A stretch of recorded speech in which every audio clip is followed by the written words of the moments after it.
The roar of 90,000 fans at Wembley Stadium drowned out the first moments of humanity's most important message.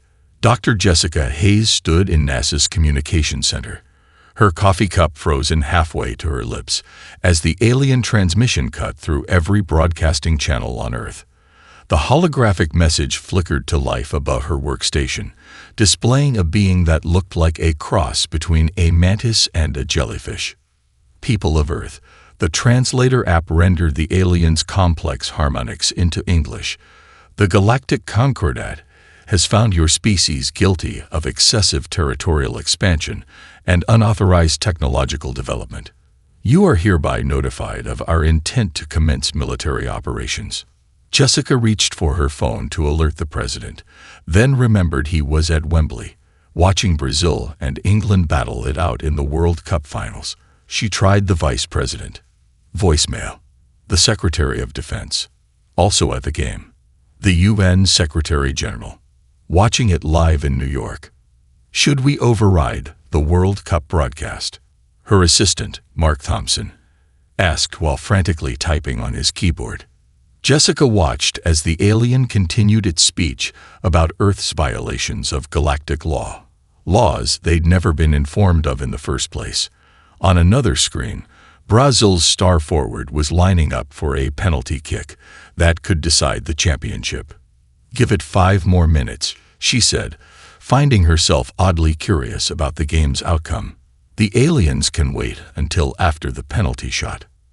High above Earth, the Concordat's first fleet dropped out of faster-than-light travel, their massive ships creating artificial auroras visible even in daylight. Their fleet commander, Supreme War Master Zixtal, expected immediate panic and chaos. Instead, the planet's broadcasting networks remained focused on 22 humans chasing a ball. Status report on Earth's military response. Zixtal demanded. Most of their military leadership appears to be attending a sporting ritual. Supreme War Master, the intelligence officer reported, confusion evident in their bioluminescent patterns. In the depths of NORAD, Junior Lieutenant Sarah Wilson was the first military officer to actually notice the alien fleet. She sipped her energy drink, double-checked the readings, then called her commanding officer. "Sir, we have multiple bogies in high orbit, really big ones. Can it wait 15 minutes? We're in overtime." Sarah looked at the readings again. The alien ships, despite their size, weren't making any aggressive moves. They were just waiting.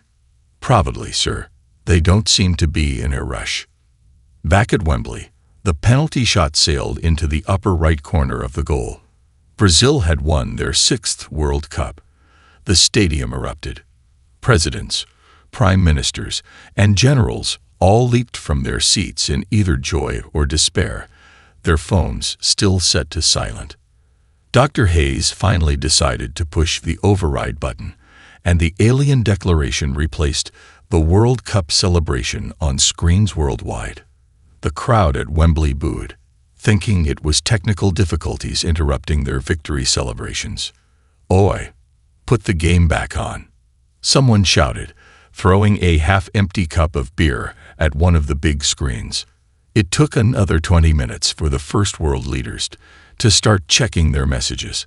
By then, social media was already flooding with memes about the alien ship's resemblance to various kitchen appliances, and someone had started a petition to postpone any invasion until after the victory parades. The first official human response to the declaration of war came from Brazil's president, who was still wearing his team's jersey. Yes, we'll deal with the aliens," he said when finally reached by his staff. "But first, we're having a parade.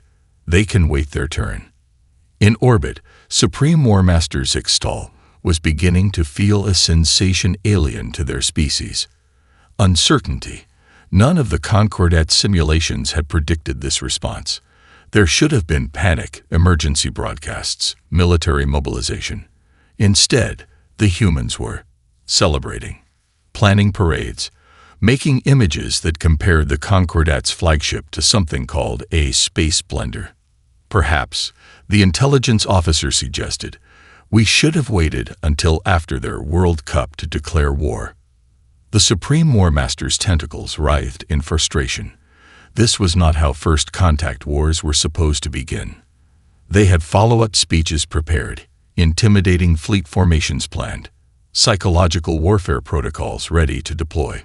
But how do you intimidate a species that's too busy celebrating a ball game to notice they're being invaded? Admiral Mike Thompson took another bite of his chocolate-glazed donut, letting the powdered sugar dust his pristine naval uniform. The United Nations Security Council chamber had never been so packed, with both physical and holographic representatives from every nation crammed into the space. Alien observation drones hovered in the designated diplomatic zones, their lenses fixed on the seemingly unconcerned Admiral. With all due respect, Admiral, the British representative's voice carried a note of strain. Shouldn't we be at least pretending to take this seriously? Thompson glanced at his smartwatch, which displayed data far more complex than the time. Dr. Amanda Parker's military AI system was running its millionth combat simulation below the Rocky Mountains, and the results were increasingly promising. "Oh, I'm taking it very seriously," he said, reaching for another donut. "That's why I brought the good stuff. These are from Joe's Bakery in Colorado Springs. Anyone want one?" The Chinese ambassador actually raised her hand, then quickly lowered it when her aide shot her a disapproving look. Deep underground, Dr. Amanda Parker watched multiple holographic displays dance with combat projections. Her team had been preparing for this day since they'd first detected the Concordat's probe ships 3 years ago. The public thought the massive computer complex was mining cryptocurrency.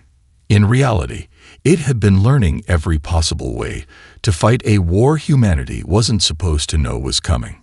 "Running simulation series Mike 7-4, her assistant called out. "Concordat ships show consistent vulnerability to irregular attack patterns. They're too perfect in their formations, too predictable." Amanda smiled. Aliens who thought in straight lines were about to meet humans who grew up playing three-dimensional video games. Back in the Security Council, the Russian president's hologram was getting agitated. "We should launch everything we have. Show them our strength." Admiral Thompson finished his donut with deliberate slowness and interrupted the victory celebrations. "Brazil would never forgive us." He brushed the sugar from his uniform. "Besides, our alien friends up there are broadcasting everything we do back to their command. So let's give them something to think about." He stood up, finally, and walked to the center of the chamber. The alien drones focused their attention, probably expecting a declaration of human surrender. Instead, Thompson pulled out his phone. "Hey, anyone want to see my cat's latest tricks? She learned to play the piano last week. It's gone viral on YouTube." The Security Council chamber erupted in a mix of groans and barely suppressed laughter. The alien drone's lights flickered in what could only be confusion.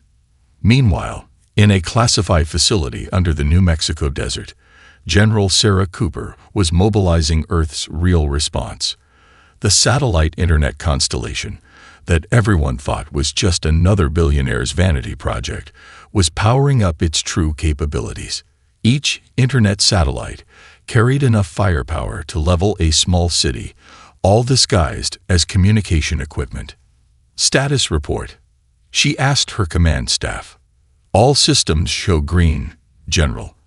The Concordat ships haven't even bothered to scan our civilian satellites. Their arrogance is working in our favor."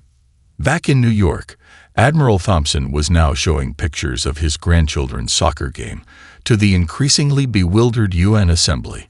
The alien drones had started to display error messages, their programming unable to reconcile the humans' behavior with any known military response protocols.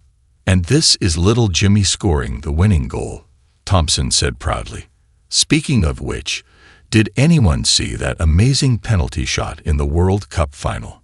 Dr. Parker's voice came through his discreet earpiece. "Simulations complete, Admiral. We're ready whenever you are." The Concordat won't know what hit them. Thompson smiled, starting a slideshow of his recent fishing trip. Let them stew for another hour, he whispered back. I want their psychologists to completely burn out trying to analyze this behavior. The Admiral's watch displayed a final message. All of Earth's hidden defenses were primed and ready. Years of preparation, disguised as everyday human activities, were about to pay off. But for now, he had more cat videos to share with the United Nations Security Council.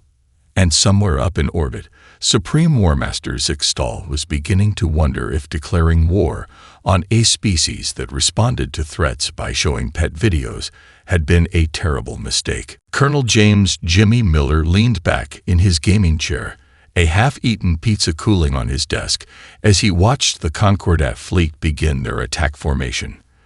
The massive holographic display in front of him showed thousands of alien vessels moving in perfect geometric patterns, like a deadly synchronized swimming performance. They're so orderly, he muttered, taking a sip of his energy drink. Hey, Charlie, remember that Battle Royale tournament last month? Lieutenant Charlie Quickscope Rodriguez grinned from his station. The one where we had 5,000 players pretending to be defending Earth from alien invasion. Funny how that worked out, huh? The truth was, every major online gaming tournament for the past 3 years had been a military training exercise in disguise.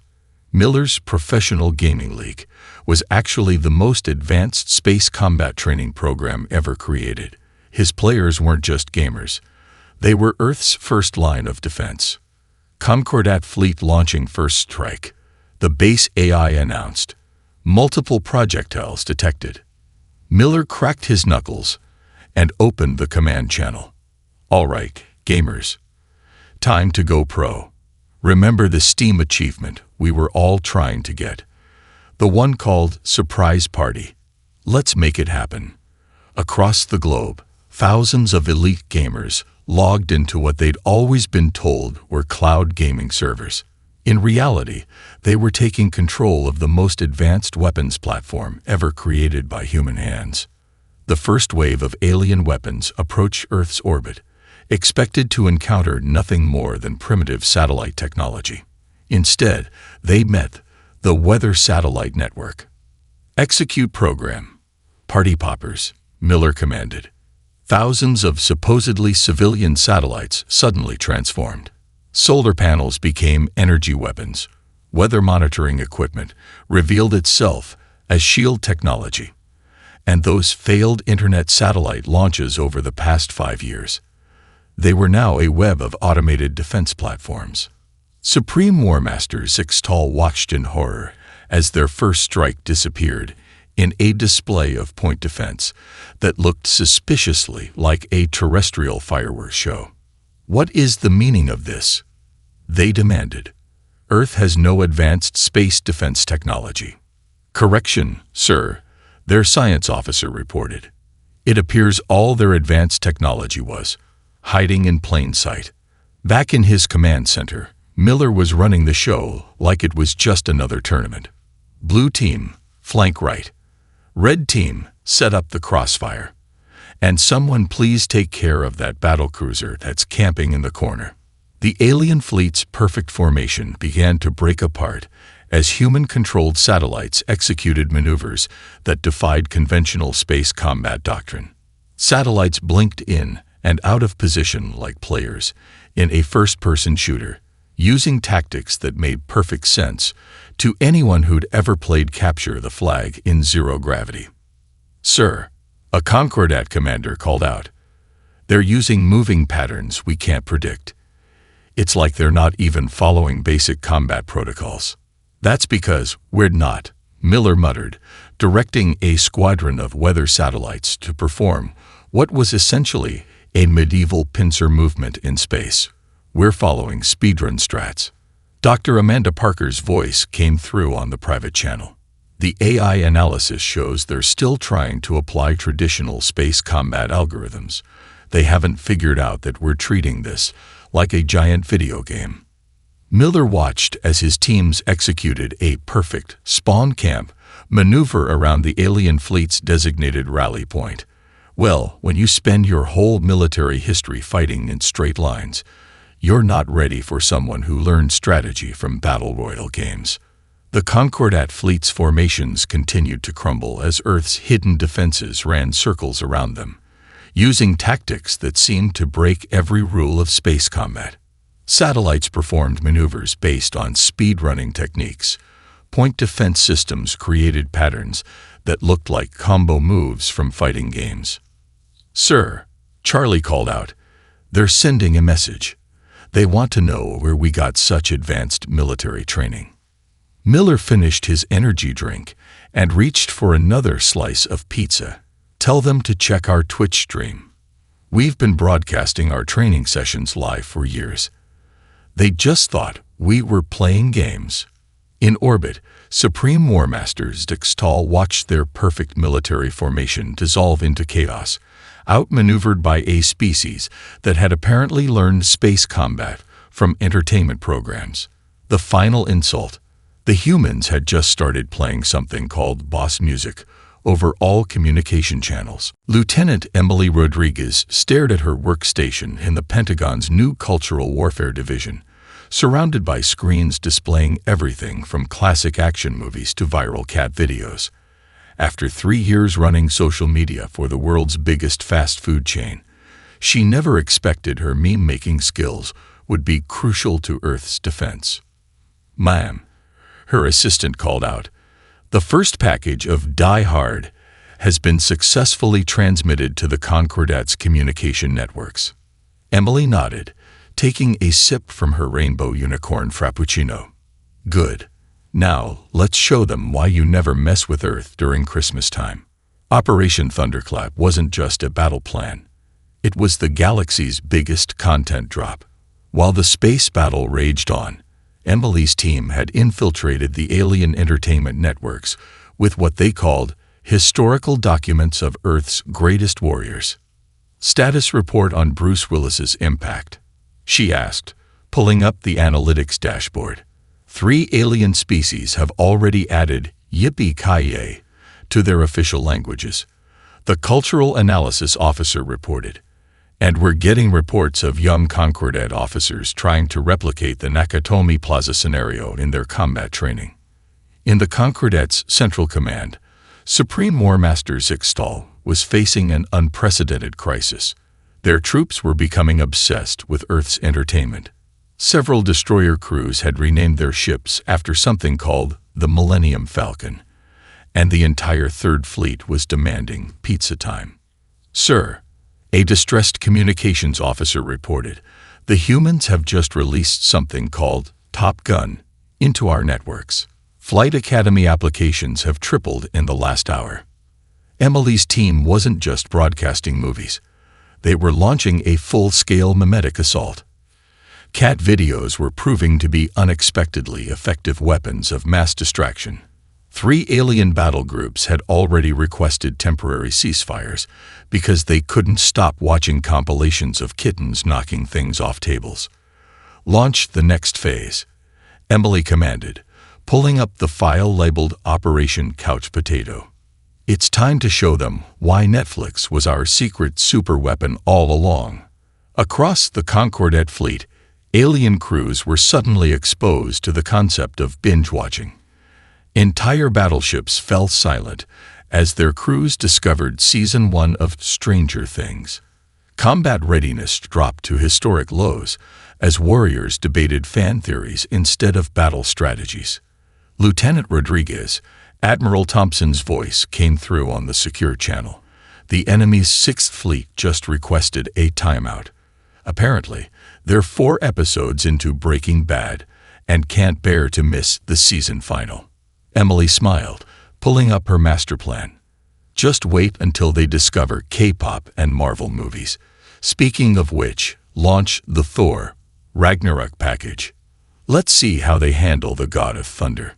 The cultural impact was devastating. Young alien officers were being caught trying to style their tentacles like Earth celebrities.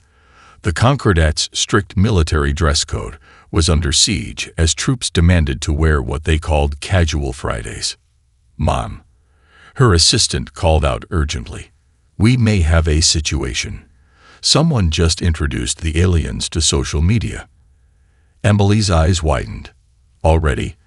That was supposed to be our nuclear option. Within hours, the Concordats' military communication networks were flooded with Earth memes. Alien commanders found their strategic messages buried under an avalanche of cat GIFs and dance challenges. Young recruits were too busy taking selfies to maintain battle formations. "Sir," a panicked alien officer reported to Zixtel, "the humans have something called TikTok. We've lost contact with entire squadrons. They're all trying to perfect something called the Renegade Dance." Emily leaned back in her chair, watching the chaos unfold. "You know what they say, the pen is mightier than the sword."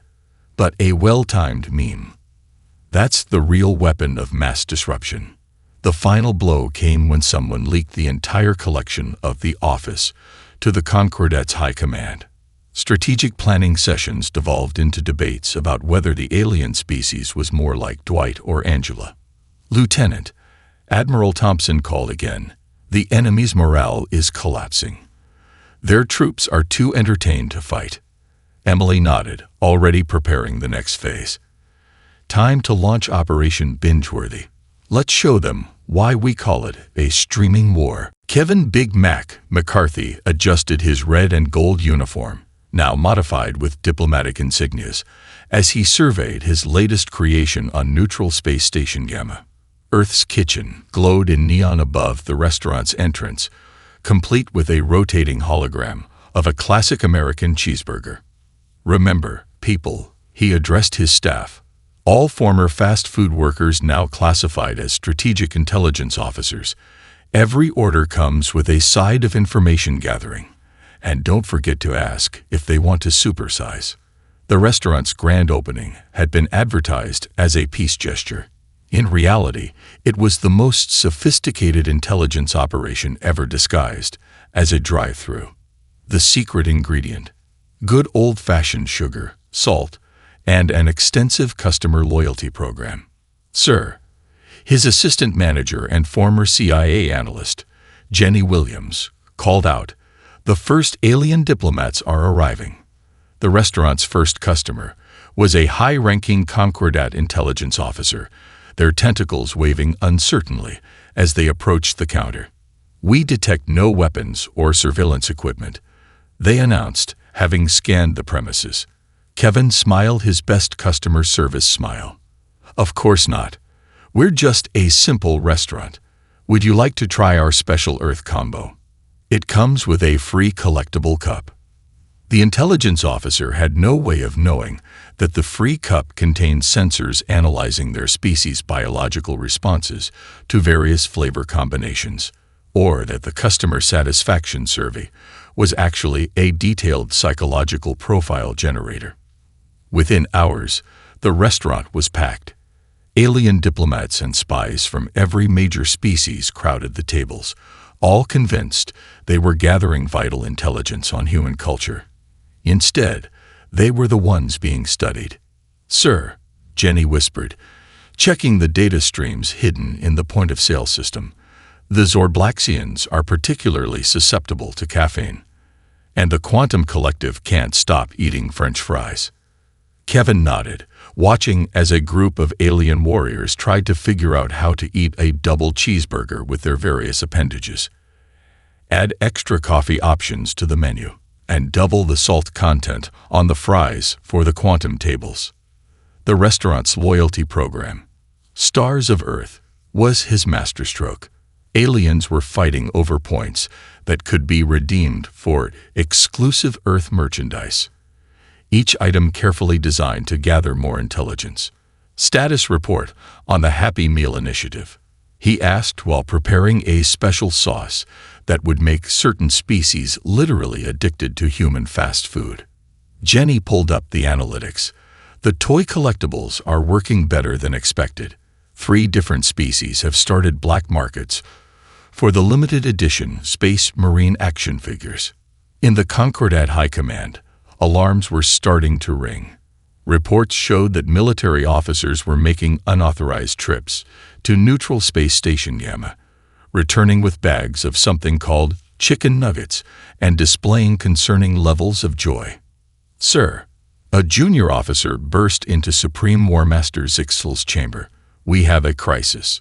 The entire diplomatic corps is addicted to something called milkshakes." Kevin's next move was even more devious.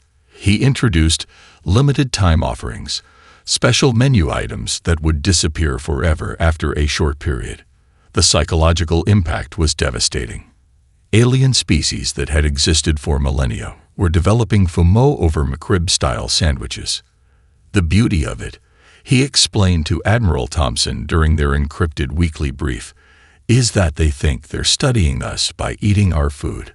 But every bite, every order, every survey they fill out, it's all data for us. The Admiral chuckled. And the sauce? How's that working? Let's just say the Concordat's head of intelligence now has a regular order of 20 nuggets with extra special sauce. They come in 3 times a week, always claiming it's for research purposes. The final phase of Kevin's plan was about to begin. He'd announced a new promotion. Buy 1 Galaxy Burger, get 1 free, with your Earth's Kitchen membership card. The catch: the membership required a full biometric scan and personal history. For quality assurance purposes, aliens were signing up in droves. "Sir," Jenny reported, trying to hide her grin, "the Supreme War Master just joined our loyalty program." They used their personal email. Kevin smiled, watching as another group of alien diplomats argued over the last available booth. "Welcome to Earth's Kitchen," he muttered, "where every meal comes with a side of strategic intelligence." Major Lisa Pixel Storm Blackwood's command center looked more like an esports arena than a military installation. Rows of gaming chairs faced holographic displays, while energy drink cans and snack wrappers littered the desks. Her elite squadron of Starship pilots, all recruited from professional gaming teams, were about to show the Concordat why Earth never bothered with traditional space combat training. "Squad check," she called out, adjusting her headset. "Sound off by your gamer tags. Quick scope ready. Noob Master 69, standing by. XX Darklord 420XX in position. Pog Champion reporting." The alien fleet had arranged themselves in a classic pincer formation, their ships moving with mathematical precision. They were about to learn why geometry wasn't always the answer. "Remember your training," Lisa announced over the squad channel. "Just like we practiced in Minecraft Zero-G mode." Her pilots had spent thousands of hours in what the public thought were video game tournaments. In reality, they were the most advanced combat simulations ever created. Every battle royale match, every racing game, every space simulator had been preparation for this moment. "Initiating stream," called out Technical Officer Danny Litlord Martins. "We're live on Space Twitch with 3 million viewers already." Lisa grinned. "Let's give them a show. Launch Operation Speedrun." The human ships broke formation in ways that made the alien tacticians' sensory organs twitch. Decades of video game exploits had created a generation of pilots who saw space combat as just another game to be optimized. "They're using the physics engine glitch." An alien commander screamed as a human ship performed what looked like a rocket jump in space. "That's not supposed to be possible." "Actually," Lisa muttered, "we found that bug in Kerbal Space Program years ago. Turns out it works in real life too." Her squadron was pulling off maneuvers that looked like they belonged in Dance Dance Revolution rather than space combat. Ships strafed in impossible patterns, using techniques perfected in thousands of first-person shooter matches. "Noob Master, execute the Fortnite maneuver," Lisa commanded. A human cruiser suddenly built what appeared to be a series of ramps in space, using concentrated energy fields. The alien fleet, trained to target ships directly, found their weapons hitting empty space as human vessels, built their way around the battlefield. "Sir," an alien officer reported to Supreme Warmaster Zixtal, "they're using combat techniques that violate every known rule of space warfare." "Like what?" the Supreme Warmaster demanded. They just bunny-hopped a destroyer through our defense line while blasting something called Never Gonna Give You Up. Lisa's team had another advantage. They were used to toxic chat.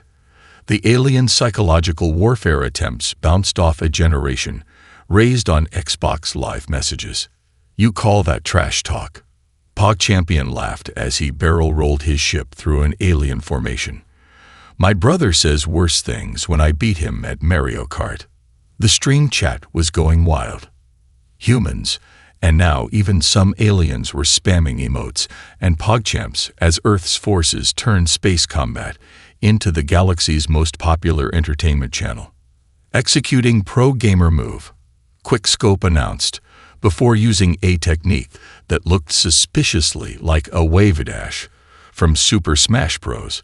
To dodge enemy fire. The Concordat's formations were breaking apart, their carefully planned strategies useless against opponents who treated space like a giant game map to be exploited. "They're starting to adapt," Danny warned, watching the alien ships attempt to copy human maneuvers. Lisa just smiled. "Perfect. Time for Phase 2. Launch the Battle Pass." Suddenly, every alien ship received a notification. "Congratulations. You've been invited to Earth's first intergalactic gaming tournament. Current rank, Bronze V." The effect was immediate. Alien crews, already influenced by Earth's entertainment, found themselves obsessing over their competitive rankings rather than military objectives. This is beyond psychological warfare. Supreme Warmaster Zixtal realized in horror. They turned the entire conflict into an esports event. Lisa watched as her squadron's kill-death ratios climbed, the stream chat going wild with each successful play. "Remember, everyone," she broadcasted to her team, "the real victory is the content we made along the way." And somewhere in the chaos, an alien commander found themselves wondering why they suddenly had an overwhelming urge to get gut. Tech billionaire Tyler Rocket Roberts lounged in his space station office, feet propped on his desk, as he watched the launch of Spacebook across multiple holographic displays. The social media platform had been marketed as a peace initiative to help different species understand each other. In reality, it was the most sophisticated psychological warfare operation ever disguised as a tech startup. "How many sign-ups in the first hour?" he asked his chief of operations, Michelle Data Queen Jackson. 3 billion across 17 species, she reported, swiping through analytics. The Concordat's younger generation is particularly active. They're already creating what they call space meme collectives. Tyler grinned, taking a sip from his limited edition Mars Cola. "And the algorithm? Working exactly as designed. Every like, share, and comment is being analyzed for strategic intelligence. Plus, you won't believe how many alien officers are using their military email addresses to register." The platform's interface had been carefully crafted to be addictive to every known species. The Concordat's strict military hierarchy was no match for the dopamine rush of getting likes on selfies.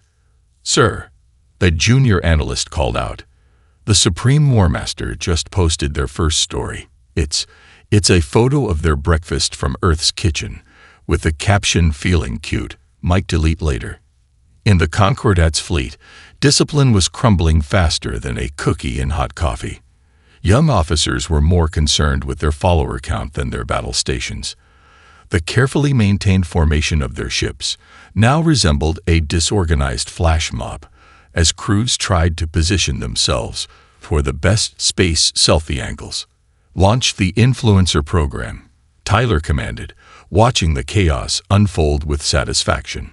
Within hours, popular alien content creators were being verified on Spacebook. The blue checkmark became more coveted than military medals. Warrior species that had once prided themselves on their battle prowess were now competing for likes and shares. "Sir," Michelle reported, trying to keep a straight face, "the Quantum Collective has started a dance challenge. They're calling it the gravitational wave." Tyler watched as the trend spread across the platform. Even the most serious military officials couldn't resist the urge to participate. The sight of high-ranking alien officers attempting to recreate human dance moves was both hilarious and strategically valuable. "Time for Phase 2, he announced. "Release the cats." The internet's most powerful weapon was deployed. An endless stream of cat videos. The effect was devastating. Entire alien battle groups were rendered combat ineffective as their crews became obsessed with Earth's feline companions. "Breaking news," Michelle announced. "The 7th Fleet just requested shore leave to visit something called cat cafes." Their commander submitted the request with 17 cat emojis. The platform's groups and communities feature was particularly effective. Alien species that had been mortal enemies for millennia were now bonding over shared memes and pet photos. It's hard to maintain an ancient blood feud when you're both members of Cute Earth Animals Appreciation Society. "Sir," another analyst called out, "someone just introduced the aliens to social media challenges. The Ice Bucket Challenge has gone interstellar." Tyler watched as various species attempted to adapt Earth's internet challenges to their own physiologies. The results were chaotic, hilarious, and completely devastating to military discipline. "Launch the final phase," he ordered. "Release the dating app." Space Match went live, and the last remnants of the Concordat's military structure dissolved into chaos. Officers were too busy swiping right on potential mates from other species to maintain their battle stations. "The Supreme War Master just created a profile," Michelle reported, her voice shaking with suppressed laughter. "Their bio says, 'Just a simple warrior looking for love among the stars. Swipe right if you like long walks on terraformed beaches.'" Tyler leaned back in his chair, watching as the most powerful military force in the galaxy was reduced to arguing about filter options and the perfect profile picture angle. "You know," he mused, "maybe the real victory wasn't the battle we won, but the friends we made along the way." And somewhere in deep space, an alien commander found themselves wondering why they suddenly cared so much about their Instagram aesthetic. General Ash Morgan stood before her custom-built grill outside Houston Space Center, expertly flipping burgers while negotiating the terms of humanity's victory. The peace treaty signing had been scheduled for the United Nations, but somehow everyone agreed that a Texas barbecue was more appropriate.